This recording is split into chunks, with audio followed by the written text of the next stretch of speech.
La revue de presse avec ce matin David Abiker. Bonjour David. Et bonjour Thomas, bonjour Julie, Bonjour David. à tous.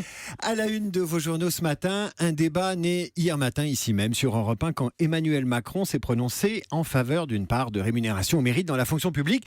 Faut-il les payer au mérite, s'interroge le Parisien. Macron brise un nouveau tabou pour le Figaro. Libération et Le Monde célèbrent, eux, les combats et les indignations du philosophe André Glucksmann disparu hier. Le Figaro et Ouest France, eux, choisissent Helmut Schmidt, ex-chancelier allemand mort hier à l'âge de 96 ans. La presse régionale commémore quant à elle l'héroïsme, celui des poilus de 14-18, 11 novembre oblige, avec la montagne qui fait sa une sur les aviateurs du Puy-de-Dôme ou l'éclair des Pyrénées, parti à la recherche de 943 oubliés des monuments aux morts.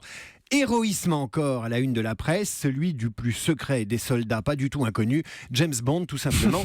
Titre Paris-Normandie, sans préciser si ce fonctionnaire est payé au mérite.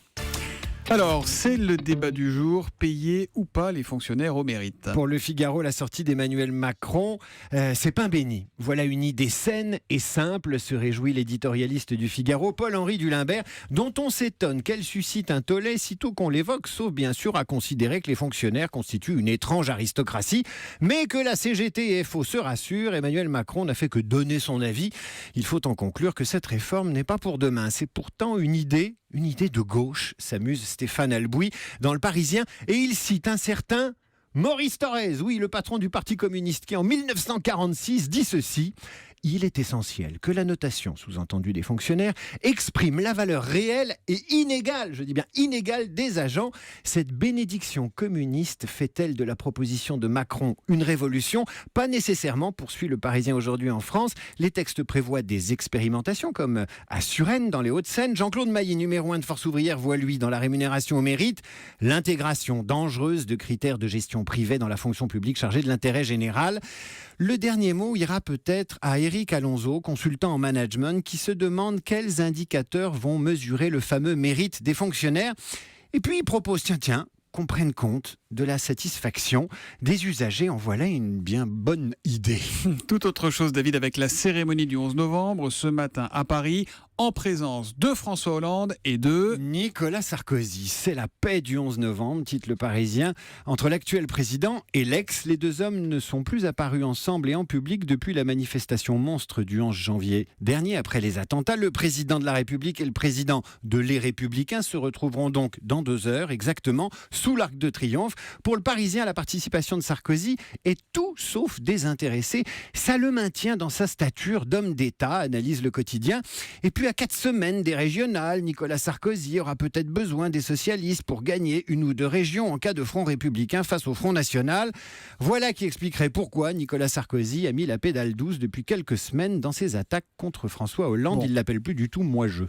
Donc ça n'aurait rien à voir avec de l'amitié entre les deux hommes, évidemment. Rien à voir avec de la vraie amitié, de la vraie comme entre Valéry Giscard d'Estaing et Helmut Schmidt. Le Figaro revient sur cette amitié hors norme entre un président français de droite et un chancelier allemand de gauche qui s'est épanoui durant les grandes heures de la construction européenne.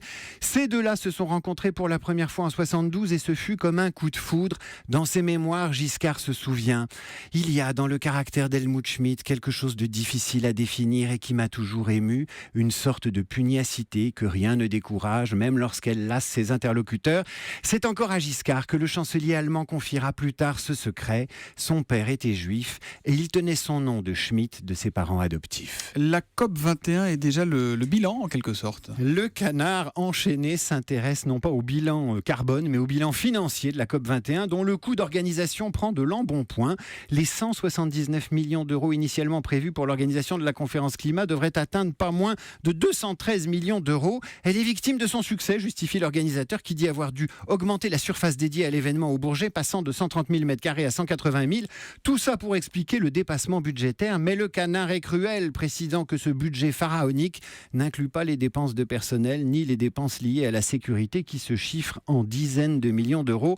Pour ce prix-là, espère le volatile, on espère que les gaz lacrymogènes des forces de l'ordre seront biodégradables. On parle de nos ados qui désormais vivraient donc la nuit devant leurs écrans. Génération zombie, c'est la une des Inrecuptibles. Bienvenue dans un monde sans sommeil. L'hebdo révèle enfin aux parents excédés pourquoi les ados et parfois les enfants refusent le couvre couvre-feu domestique, car pour beaucoup de jeunes, la nuit n'est plus un temps de repos. En 10 ans, expliquent les Inrocks, les moins de 30 ans ont perdu près d'1 heure de sommeil et le chiffre est plus inquiétant chez les 12-13 ans. 21% d'entre eux dorment moins de 7 heures par nuit. La faute à quoi? À qui? Internet et aux écrans, évidemment, qui ont fait reculer les territoires du sommeil. Mieux que la Bible, le saint smartphone s'est imposé sous tous les oreillers du monde, normal puisqu'il sert aussi de réveil matin. Alors vous avez deux façons de voir le phénomène. D'un côté, l'envahissement de la nuit par les écrans et le business qui va avec, les jeux vidéo, les chats, les copains, le porno, la pub et les séries. Résultat, les ados dorment en cours. Ça, c'est le tableau apocalyptique. De l'autre, une vision plus optimiste et peut-être aussi plus angéliste qui explique qu'il faut poser des règles sur le téléphone, le portable et les tablettes. Généralement, ceux-là n'ont pas d'enfants qui proposent des règles, ou en tout cas, ils n'ont pas les miens. Et que de toute façon, si les ados dorment en cours, c'est que ceux-ci devraient commencer à 10h et non pas à 8. Les zombies de la génération insomniaque, c'est à lire dans les Inrocks. On termine donc avec l'autre combattant du 11 novembre, 007. Oui, puisque le film sort aujourd'hui et le Figaro fait le casting du successeur de Daniel Craig qui déclarait récemment qu'il préférerait se tailler les veines avec un cul de bouteille que de tourner un nouveau James Bond et que s'il re-signait, ce serait uniquement pour le fric. Je le cite, que Daniel Craig se rassure. Le Figaro a identifié des successeurs, tous aussi crédibles les uns que les autres, mais celui qui intrigue, c'est Idris Elba.